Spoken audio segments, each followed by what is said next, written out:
Olá, vamos continuar a contar a história da igreja. Esse período da Igreja Imperial, após a morte lá de Teodósio, que mandou proibir sacrifícios pagãos, e a meta agora era acabar com o paganismo no Império. Tudo aquilo que acontecia com os cristãos agora acontecia com os pagãos. Eles eram meio que forçados a crer no cristianismo. E aí nós vamos ter muitas consequências. Mas nessa época, algumas conquistas da igreja, eu quero falar para você. O domingo foi proclamado dia de descanso, e aí eles começaram a adorar o Senhor no dia de domingo. A igreja não guardava o sábado, nunca guardou. Mas Jesus ressuscitou no domingo, então, a partir de então, as pessoas se reuniam no domingo. Algo muito importante que aconteceu como conquista do cristianismo é que a crucificação foi abolida. A luta de gladiadores, aqueles homens que brigavam até matar um ao outro dentro das arenas de Roma, também foi abolida.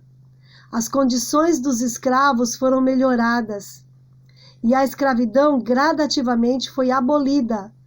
Muitos escravos entregaram suas vidas para Jesus. E olha o efeito do Evangelho. O Evangelho, ele fez com que a escravidão fosse abolida ali no Império Romano. O infanticídio foi reprimido. Em Roma era muito comum que qualquer criança que não fosse do agrado dos pais, ela fosse asfixiada e abandonada para que morresse. Então eles faziam muito isso. Eu queria um menino, veio a menina, jogava fora. O que os cristãos faziam? Eles recolhiam essas crianças e criavam essas crianças e ensinavam elas no caminho do Senhor. Essa prática, esse amor que existia ali na igreja primitiva era muito importante. As pessoas que não eram cristãs pegavam essas crianças, criavam elas e depois vendia como escravos. Então era uma coisa muito difícil, era horrível. Se o cristão pegasse, seria muito bom, mas se não fosse um cristão, o futuro dessas crianças realmente seria a morte. A influência do cristianismo imprimiu um sentido sagrado à vida humana e fez com que o infanticídio ele fosse banido do império.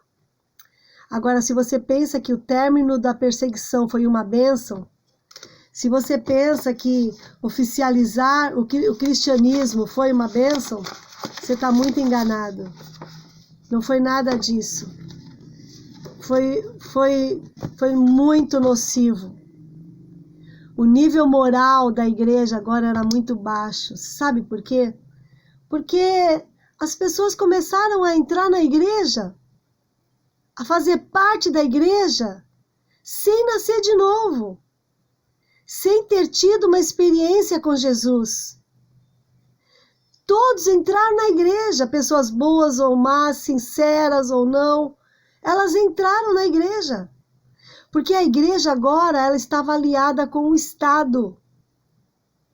Isso dava posição social, isso dava dinheiro. Era chique fazer parte do cristianismo.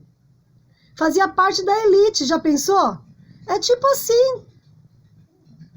Os costumes pagãos, eles foram introduzidos na igreja. Porque os pagãos começaram a vir para a igreja. Não porque eles haviam se convertido, mas porque eles queriam posição social.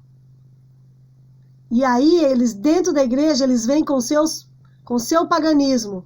E eles impõem o seu paganismo dentro da igreja. No ano 405, começam a aparecer as imagens nas igrejas. Também vem a adoração à Virgem Maria nessa época, ano 400. E a adoração à Virgem Maria, ela veio para substituir a adoração a Vênus e a deusa Diana, que eram cultos que já existiam. A ceia do Senhor mudou também. Ela passou de um memorial para um sacrifício. E agora mudou muito. Nem todo mundo mais participava do cálice do Senhor.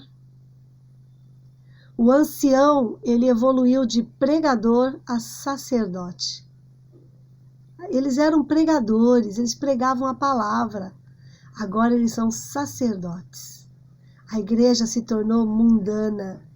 O mundo entrou dentro dela. A humildade foi substituída pela arrogância, pela ambição. A igreja e o Estado se tornaram uma só instituição, uma entidade. Resultado da igreja no poder. Não se vê os ideais do cristianismo transformando o mundo. O que se vê é o mundo dominando a igreja. Isso foi uma tragédia. Não deu certo. No nosso próximo encontro, a gente continua falando sobre isso.